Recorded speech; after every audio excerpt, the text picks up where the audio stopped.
The honourable member for Halifax Needham.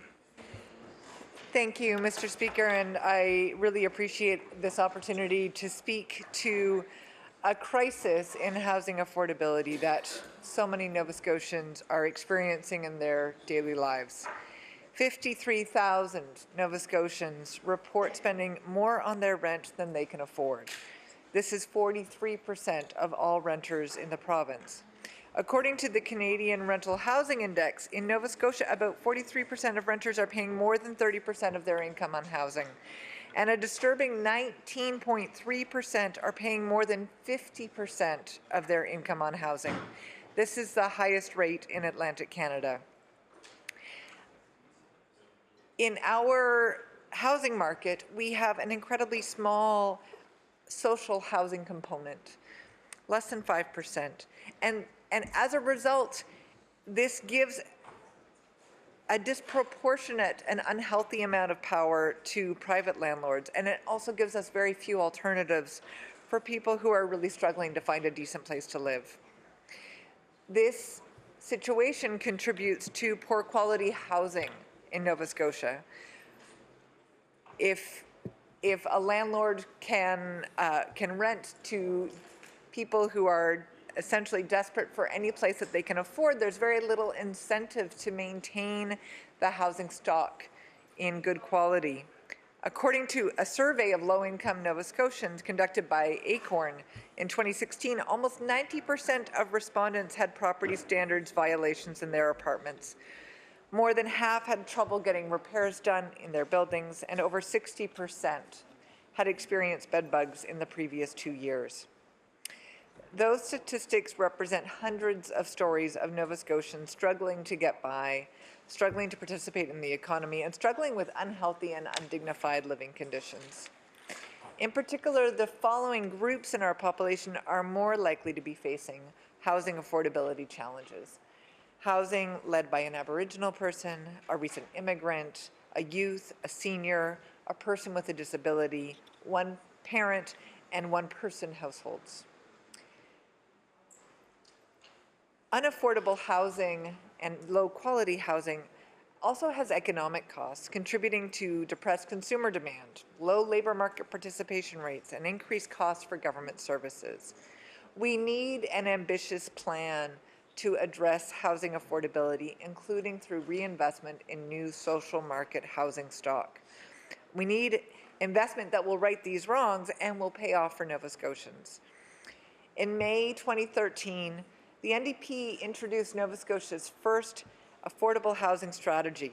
The focus of the strategy was to invest $500 million over the following 10 years to support the development of affordable housing and affordable home ownership, with a focus on diverse communities with different housing and tenure types, income levels, and family composition. Unfortunately, that plan has not been followed up. The Liberals have significantly underspent the plan that the NDP had in place. And in fact, last year, the province only created 123 new units. It's a drop in the bucket of the need. As Deputy Mayor of Halifax, Wayne Mason, said, it's not enough to address the increased demand. Over and over again, the Liberal government has signalled its plan to address our affordable housing needs is to invest, which isn't really investment, but to spend on rent supplements, primarily to for-profit landlords. To quote the minister's message in this year's business plan for Housing Nova Scotia, the plan is based on an emphasis on making more rent supplements available for affordable rental housing in the private market. The problem, well, there's a number of problems with this strategy, but including that we are currently in a tight rental market. And when we have a tight rental market, rent supplements are not attractive to landlords. It involves additional red tape. There's a longer wait to get a tenant into a place. If you've got folks lining up for a place that they can afford to rent, then landlords will never choose to go through the rigmarole with Housing Nova Scotia to rent through a rent supplement. And increasingly, that is what I'm hearing from frontline workers, that even with a rent supplement, they cannot find units for people who are looking for a home. Federal funding is for rent supplements is subject to negotiation. It can decrease or be canceled. What will the province do then?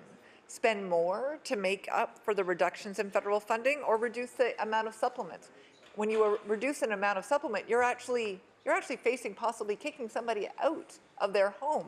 Once you assign a rent supplement to someone, it's kind of there in perpetuity unless their fortunes suddenly increase.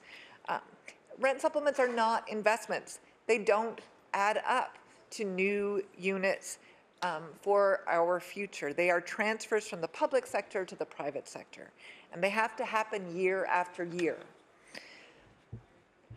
The government seems to think that only private for-profit developers can build housing. But that's not true, and the evidence is abundant, particularly in my community, but also in many, many communities across Nova Scotia. Much of the best housing all over the world, in fact, has been based on public and community involvement and community-driven nonprofit projects. I just look at the Hydrostone neighborhood, which is one of the most coveted neighborhoods in the country. It gets design awards. It was built with public dollars, with a major thrust of energy and vision and investment immediately after the Halifax explosion. Or further north in Halifax, Needham, I can look at all the smaller story-and-a-half and two-bedroom, one-bathroom houses that were built after the war.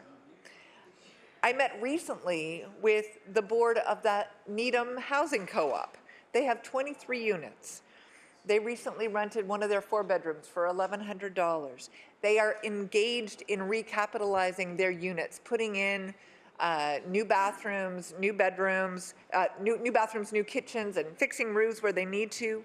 They would love to invest with some public investment. They would love to invest in some additional units, particularly targeting residents in their co-ops that are currently in 2 bedrooms or 3 bedrooms, but maybe because their families have aged, only need a 1-bedroom. But you can't rent a 1-bedroom in Halifax Needham for the cost that they are spending now on a 2-bedroom or a 3-bedroom. We need more small units. And those are the sorts of initiatives that not only build housing, they also build social fabric. They build community. When I look around my own neighborhood, the whole street I live on was built through a builders co-op organized by the parish priest back in the 1960s. I still have some residents who have some neighbors who remember building their own homes. These are the sorts of investments that we can and we need to revive and reinvest in.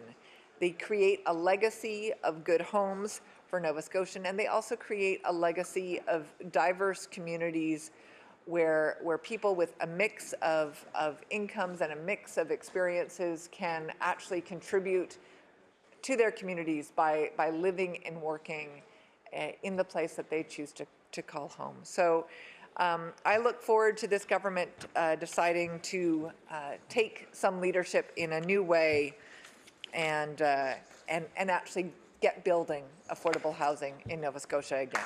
Thank you.